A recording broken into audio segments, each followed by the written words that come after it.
3년 전에 있었던 일입니다. 8살 난 어린이가 어머니와 함께 뉴욕발 인천행 그 아시아나 비행기를 타고 이제 한국으로 오다가 갑작스러운 그 응급 사태가 발생했습니다. 비행기가 회항해서 그 가까운 앵커리지 공항에 비상 착륙을 했습니다.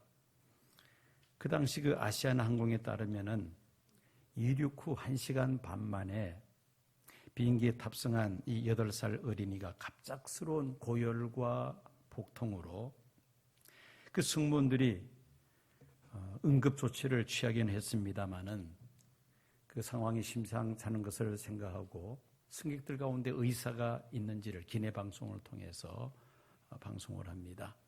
마침 그 비행기 안에 의사 한 사람이 있어서 이 어린이를 자세히 검진을 한 결과 응급 상황이기 때문에 빨리 가까운 비행장으로 이 비행기가 내려야 된다고 그렇게 의사가 말을 하므로 이 기장과 승무원들은 응급 환자 후송을 최우선으로 이렇게 판단을 하고 그 가까운 앵커리지 공항에 비상 착륙을 합니다. 470명의 그 탑승객들의 양해를 얻고 이렇게 비상 착륙을 한 것이죠. 미리 연락을 받아 지상에서 대기하고 있었던 그 항공사 직원들이 그 아이를 데리고 바로 병원 응급실로 데리고 갔고, 그리고 응급 조치를 받은 이 어린이는 무사히 그 위기를 넘겼다는 그런 이야기가 있습니다. 자, 그런데 이 비행기가 이제 도중에 회항해서 인근 공항에 비상 착륙하기까지는 이 기장이 무슨 일을 해야 되느냐면은 그 비행기 연료통에 있는 연료를 다 비워야 합니다.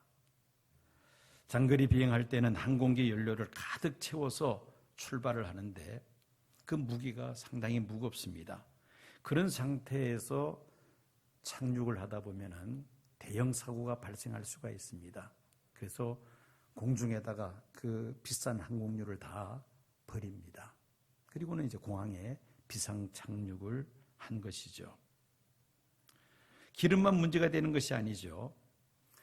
그 비행기에 탑승한 450명의 승객들, 이제 인천에 도착하면은 각자 다 만날 사람이 있고 스케줄들이 다 있습니다. 그걸 다 이제 포기하는 그런 그 승객들의 동의를 받아야 합니다. 그런데 승객들이 동의하고 또 기장은 그 비싼 항공료 약 한 2억 원 정도 된다고 합니다. 그 기름값이. 그걸 공중에 다 버리고 그리고는 그 앵커리지 공항에 비상 착륙을 한 것이죠. 이런 많은 희생을 감수하면서 그 비상 착륙한 목적이 무엇입니까? 8살 난 어린이 그 한 생명을 살리기 위해서 그런 조치를 했다는 것입니다.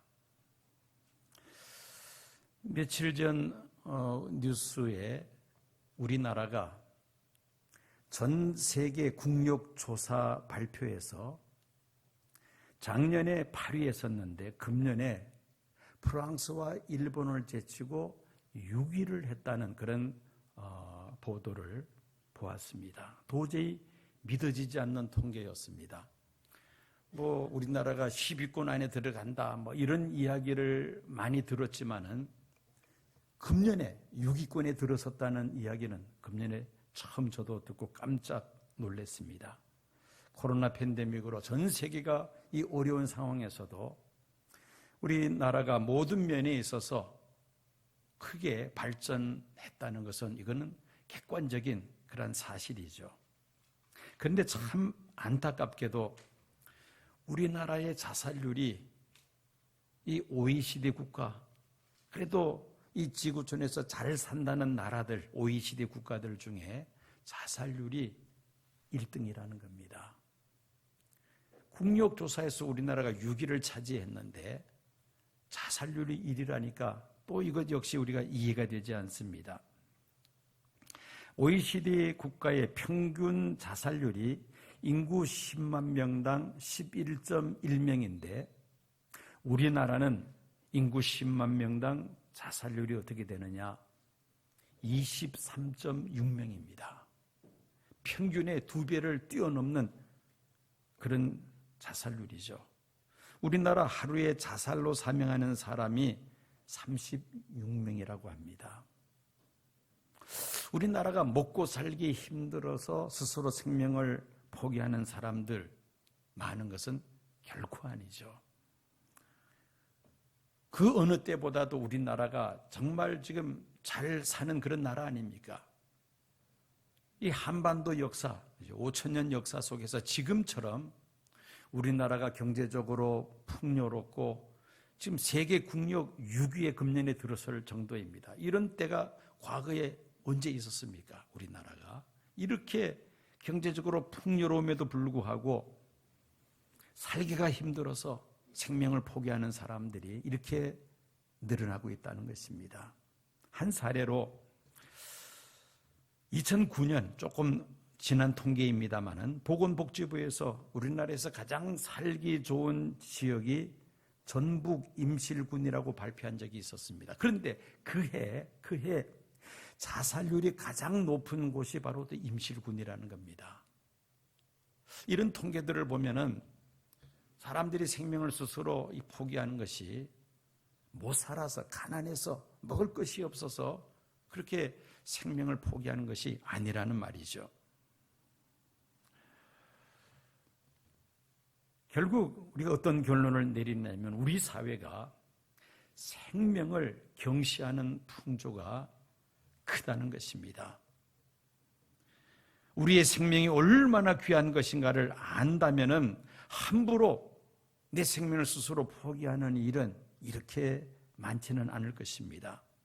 생명의 소중함을 알지 못하기 때문에 생명을 너무나도 쉽게 생각하기 때문에 포기하는 사람들이 많다는 것이죠. 그래서 오늘은 온 천하보다 귀한 생명이라는 제목으로 말씀을 전하고자 합니다.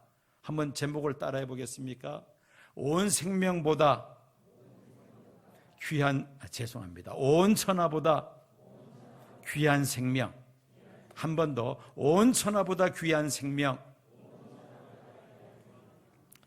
십자가의 죽음을 앞둔 예수님은 이제 예수님께서 예루살렘으로 올라가면은 대제사장들과 서기관들에 의해서 고난을 받으시고 죽으시고 3일 만에 다시 살아나셔서 아버지께로 가신다는 것을 제자들에게 말씀하실 때에 베드로는 예수님을 붙들고 절대 그런 일이 일어나지 않을 것이라고 예수님께 항변을 했습니다.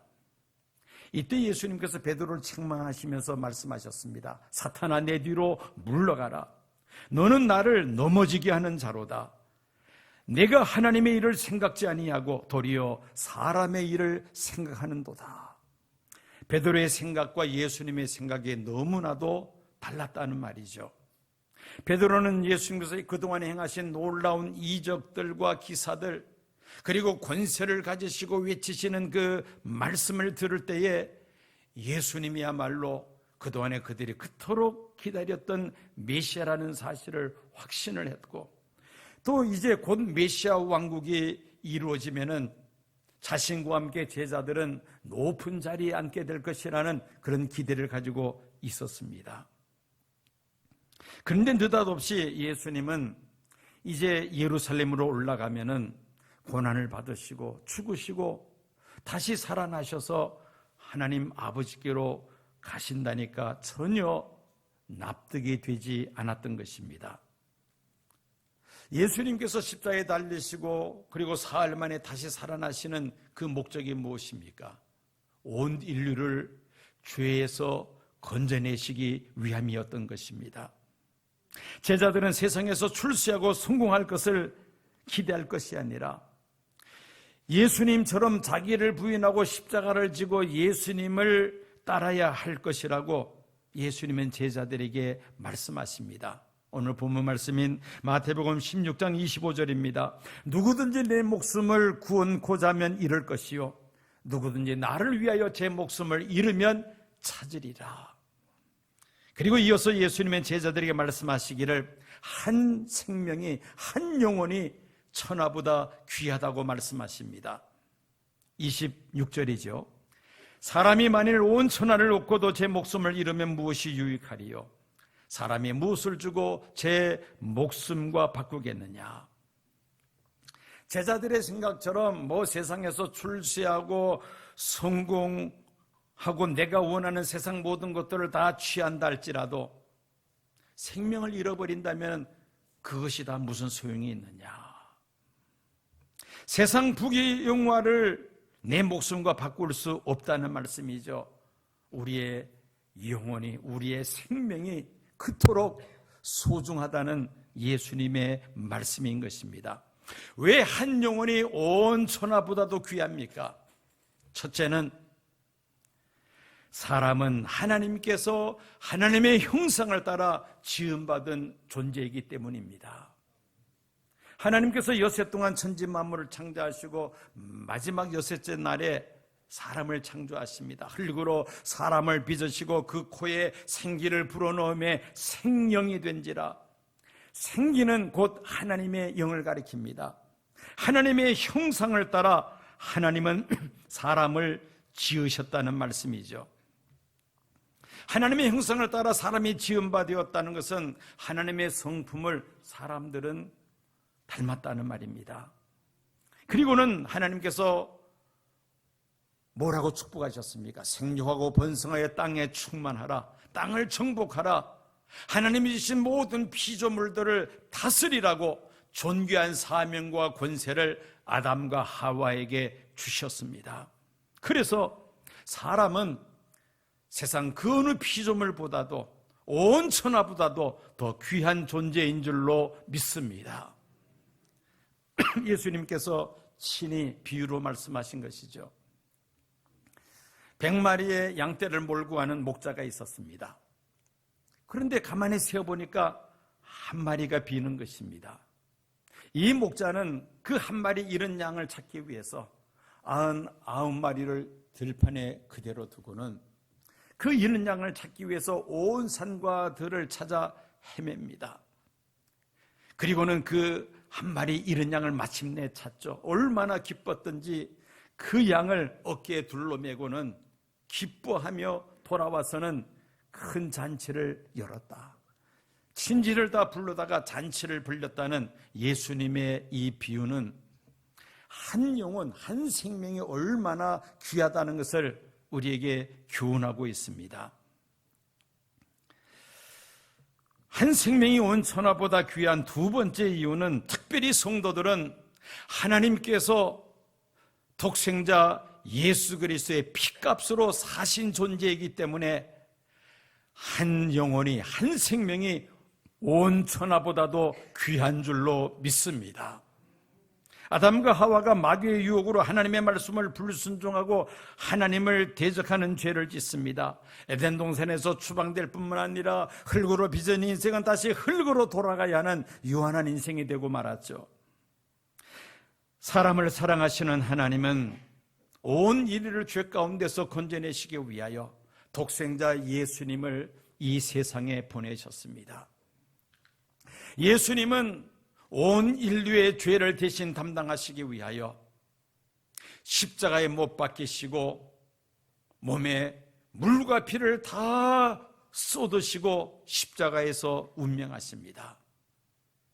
우리의 죄값으로 우리가 십자가에 매달려 고난받고 죽어야 하나 죄가 없으신 하나님의 아들 예수님께서 대신하여 죽으신 것입니다.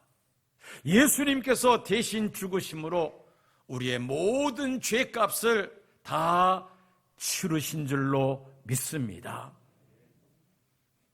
마귀의 종로를 타던 우리, 죄의 종로를 타던 우리들을 예수님의 피값으로 우리를 사셨다는 말씀인 것입니다.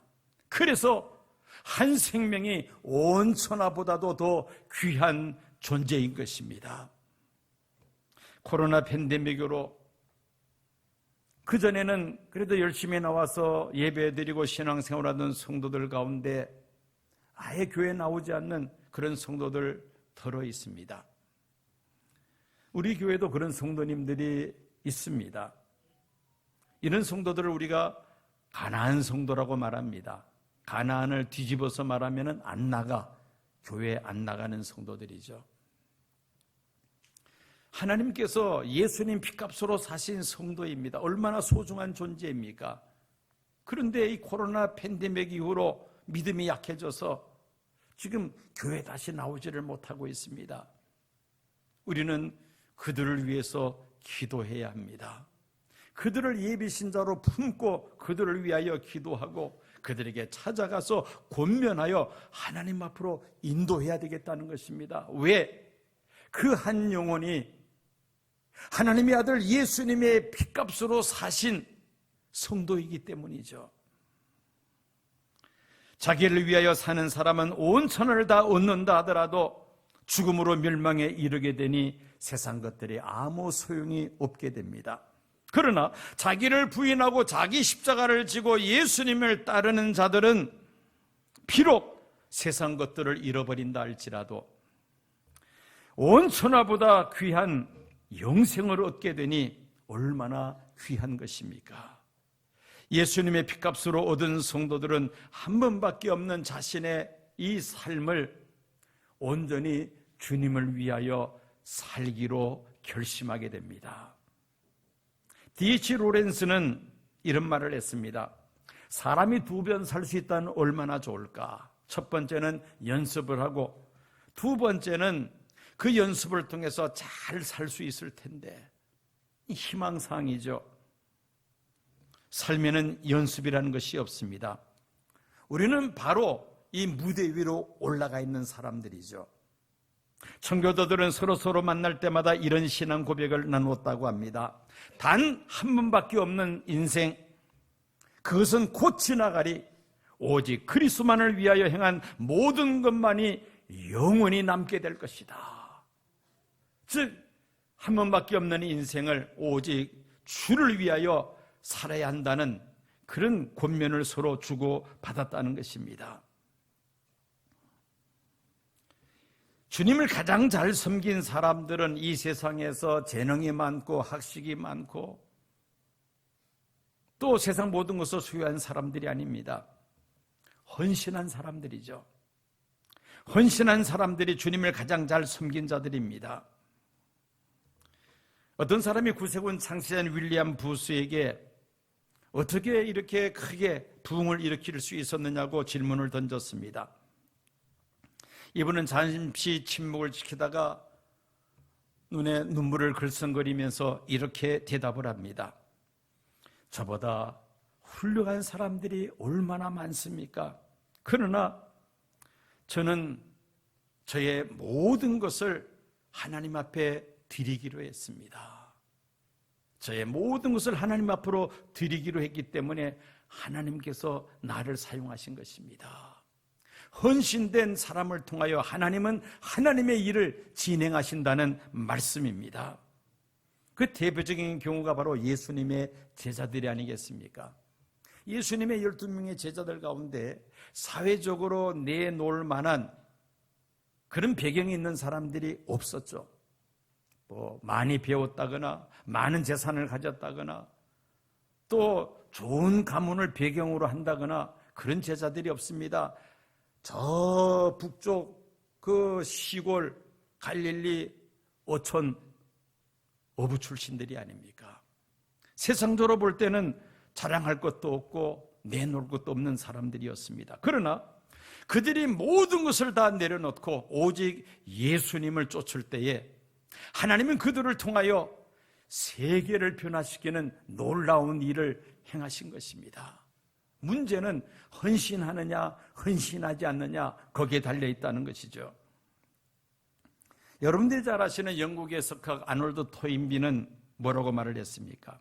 역사는 평범한 대중에 의해서가 아닌 헌신된 소수에 의해서 진행된다고 말을 하면서 그 헌신된 소수를 창조적 소수라 그렇게 불렀습니다.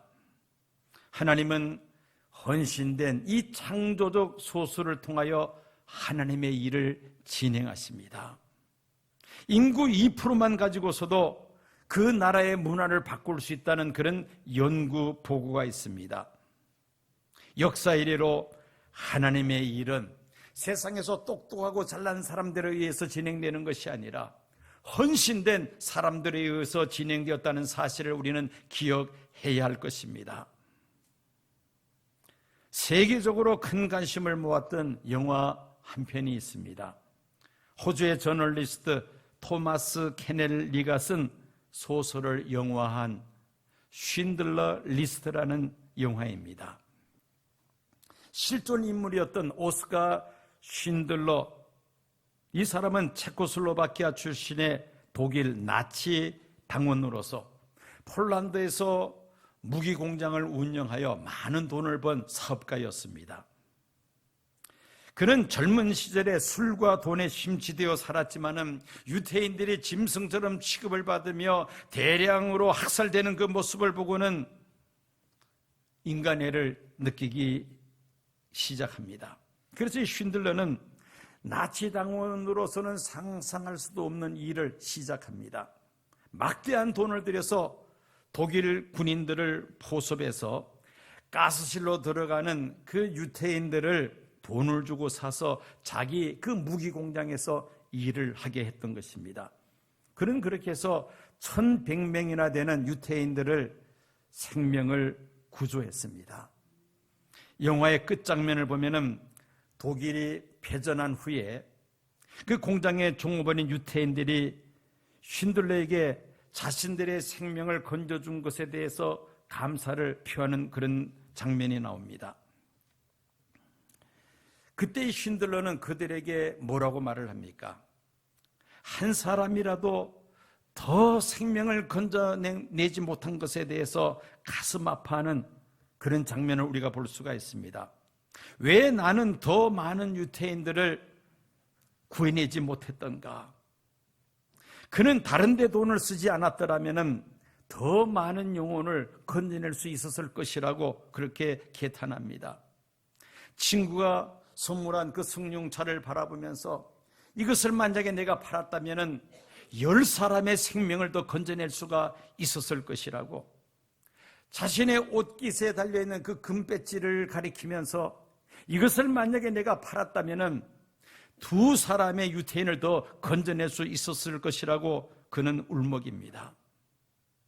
본래 이 영화의 제목은 쉰들러 리스트가 아니라 쉰들러 아크였습니다. 아크는 방주를 말합니다.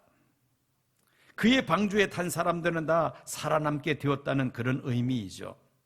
그는 어떻게 해서라도 한 사람이라도 더 그의 방주에 태우려고 했다는 것입니다. 그는 자신의 목숨을 걸고 자신의 모든 것을 희생해 가면서 한 사람의 그 생명이라도 더 구하기 위하여 그는 최선을 다했습니다. 그가 유태인도 아니었는데, 쉰들러 리스트는 그야말로 생명 구원의 리스트였던 것입니다. 그 마지막 장면 한번 여러분들에게 잠시 보여드리겠습니다. 영상을 올려주시기 바랍니다.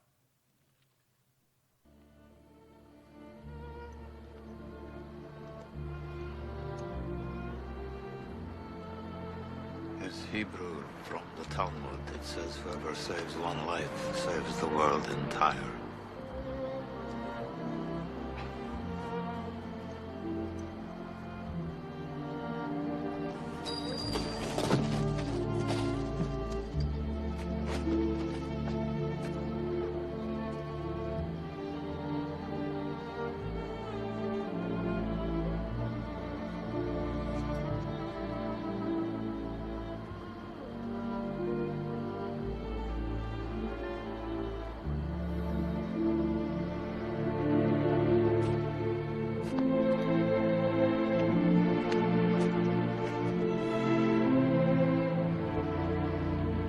I could have got more.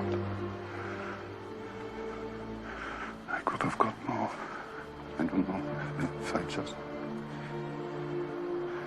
I could have got more. Oscar, there are 1,100 people who are alive because of you. Look at them. If I made more money...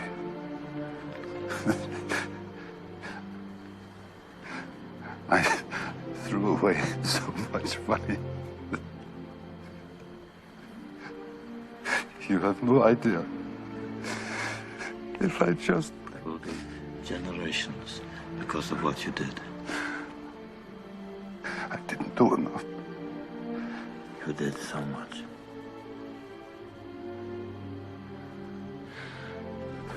This car. Kurt would have bought this car. Why did I keep the car? 10 people right there. 10 people. 10 more people. This pin. 2 people. This is gold. 2 more people. You would have given me 2 for it. At least 1. You would have given me 1. 1 more. 1 more person. Person stand for this. I could have got 1 more person. And I didn't. I didn't.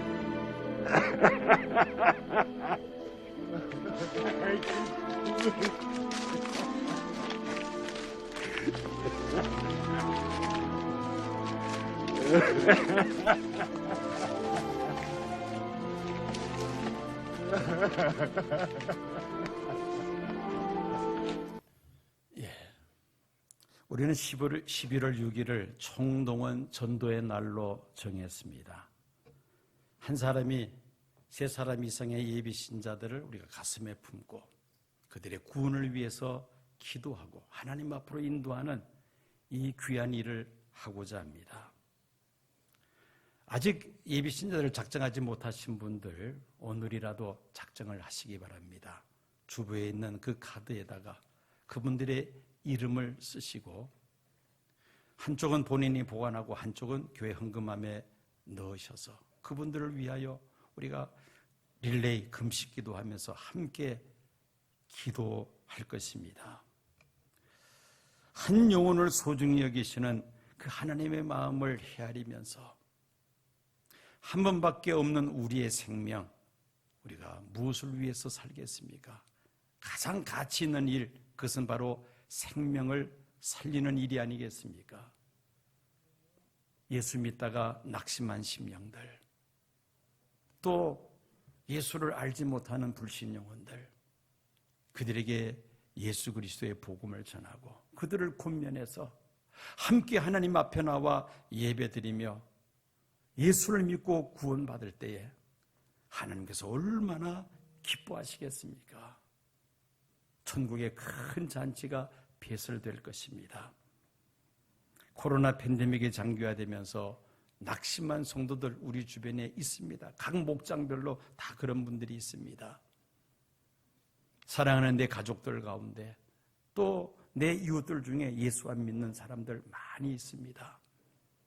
한 영혼이라도 더 우리가 건져내기 위하여 최선을 다하여 기도할 때 하나님께서 우리를 도와주시고 그들의 마음을 감동시켜 주셔서 하나님께서 가장 기뻐하시는 이 영혼 구원, 온 천하보다도 귀한 그 생명을 하나님 앞으로 우리가 인도하게 될 줄로 믿습니다.